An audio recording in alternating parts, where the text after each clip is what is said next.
Today we're going to talk about lesson 8.5, which is adding and subtracting rational expressions. When we add and subtract rational expressions, it's different from what we did in the last lesson because we have to find least common denominators. Least common denominators, or LCD, are going to be the denominators that will be the least work for having to simplify our answer when we get to the end.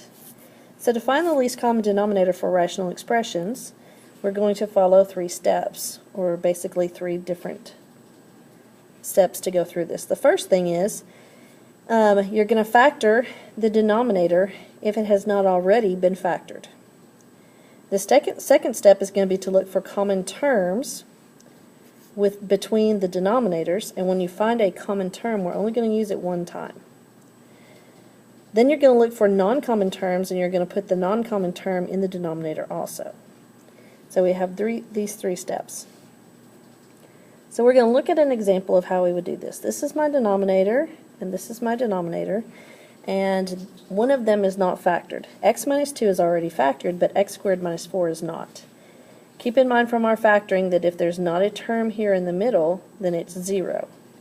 So we're looking for a number that multiplies to give me 4 and adds to give me 0. So I'm going to use x plus 2 and x minus 2, and those will be the factors for x squared minus 4. So I'm looking now at these denominators to determine what do I have in common. This one we factored, and so now this is my new denominator on this side. And between my 2 denominators, they both have x minus 2.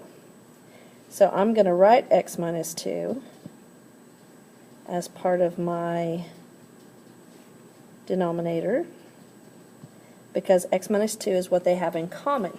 And the reason I cross it out is just so that I don't use it more than once. Then I look to see what do they not have in common. What is my non-common term? And that is this x plus 2 that's left, so I have to make that as part of my denominator also. So between the 2 fractions that we began with, x plus 2 and x minus 2 will be the least common denominator for this problem. Now that's not adding and that's not subtracting, but that is the steps to find the least common denominator. So now we're going to look at some steps for how do you actually add and subtract the rational expressions. So we're adding and subtracting rational expressions. The first thing you're going to do is find the least common denominator, which is what we just talked about. Once you find the least common denominator, you have to adjust your numerators, and then you're going to add and subtract these new numerators. Okay? So going through those steps we're going to use for the next example. We're going to find, first of all, the least common denominator. Then we're going to change the numerator to match. Then we are going to add and simplify if we need to. So we have these 2 denominators, x squared minus 4x plus 3 and x minus 3. X minus 3 has already been simplified. It does not factor. But x squared minus 4x plus 3 still needs to be factored. So I'm looking for what multiplies to give me 3 and adds to give me negative 4. Excuse me. Adds to give me negative 4. So if I multiply negative 1 times negative 3, that gives me 3. And if I add negative 1 and negative 3, that gives me negative 4. So now I'm going to cross this out because now my new denominator is right here for this part of the problem. So now I want to write the new denominator on both sides. So first of all, I look to see what do my 2 numerators have in common. And they both have x minus 3. So on both numerators I need an x minus 3. And then I look for the non-common term, which is this x minus 1. And it has to be on both denominators now.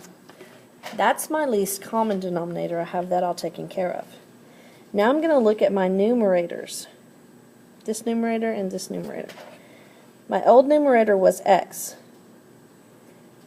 My old denominator is the same as my new denominator down here, so x does not have to change. My old denominator on the right side was 5. My old denominator was x minus 3. My new denominator is x minus 3 times x minus 1. So I have to multiply by x minus 1 because that is the new part that I have in my problem. That's the new numerator. That's the new thing that I need to add.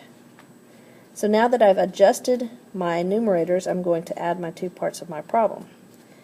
And I need a bit more space for that, so I'm going to do some erasing up here. Do a little backwards working to get this up. This newer program that I've been using so that you guys can watch it on your phone doesn't give me quite as much space. Okay, so now what?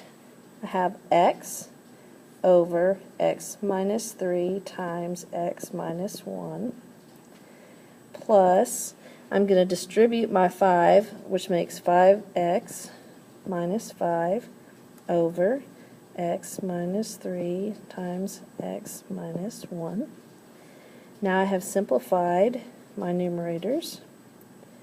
I have the common denominators, and all I have to do is add them together. So let's see what that's going to bring me to.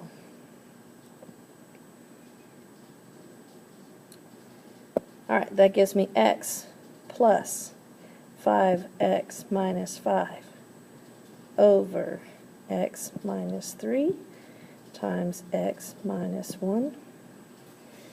And if I simplify this numerator now, x plus 5x is going to be 6x minus 5 over x minus 3 times x minus 1.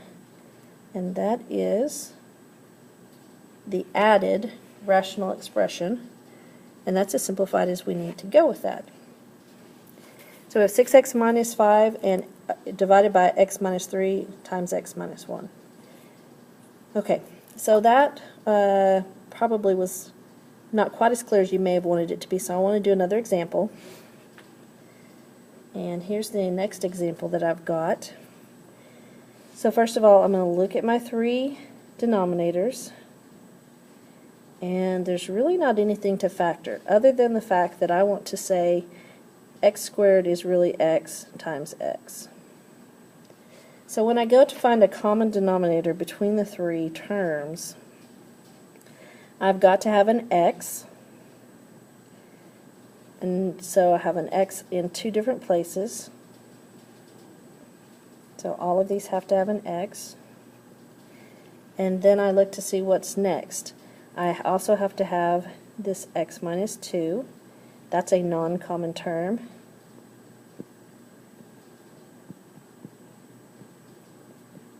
All three places. And then I look to see what's left. I still have this x here, so I have to put another x on each denominator. Then I'm going to check my numerators, see what did I multiply by that made this problem new. So on my far left side here, the old denominator was x, the new denominator is x times x minus 2. So the 3, I already had one of the x's, but I need another x, and I also need the x minus 2. For the middle part, I had the x minus 2, but I did not have the other two x's, so I have to take that 2 and multiply by each x.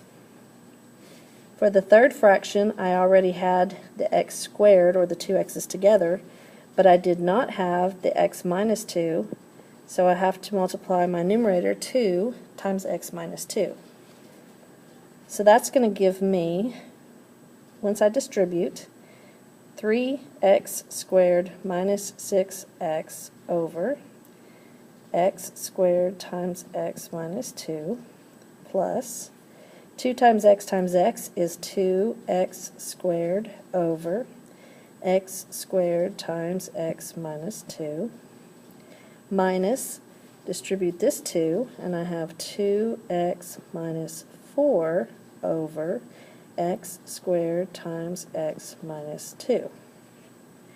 Now that all of my denominators are common, I've got to combine my numerators. Now keep in mind, this is its own grouping, plus this, minus this. So when I'm combining it together, I have to distribute this negative also.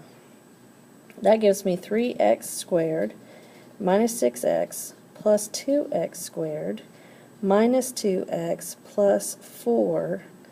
All of that is my numerator, and I just have one common denominator. Now I'm going to look at that numerator, and I'm going to look for common terms. What's common in my numerator so I can simplify this out? So I can see I have an x squared term here and an x squared term here. I have an x term here and an x term here. So I want to combine these and see what my final answer is going to turn out to be. So, just like I did earlier, I'm going to erase some space at the top of our page. And we're going to bring this up here. So 3x squared plus 2x squared is 5x squared. Negative 6x minus 2x is negative 8x.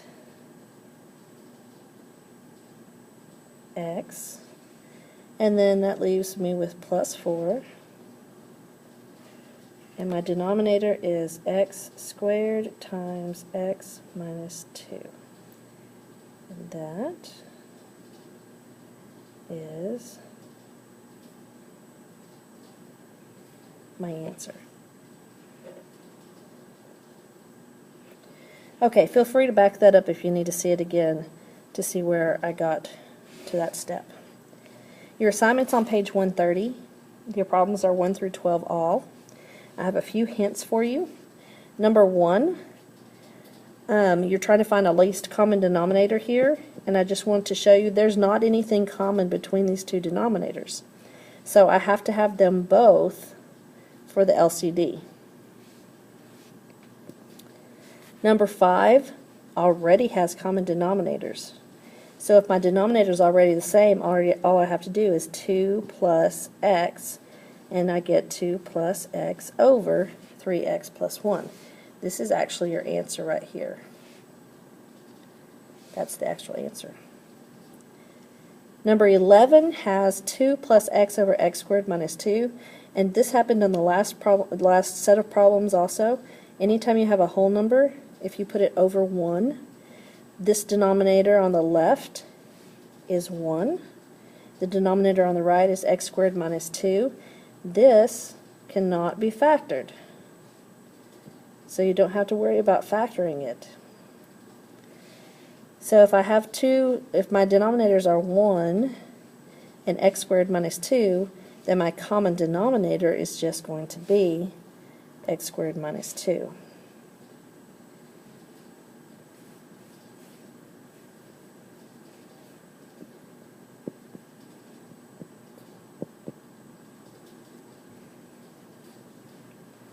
And then I would change my numerator to be 2 times x squared minus 2. On the right side we didn't have to multiply by anything, so this is just x, one more time, and that is plus. So in this problem I would have 2x squared minus 4 plus x over x squared minus 2. And there's the answer to that problem also. So I've worked a couple extra problems for you. Hopefully that'll make you feel better about your assignment. If you have any other questions though, please ask me and I'll be happy to help you.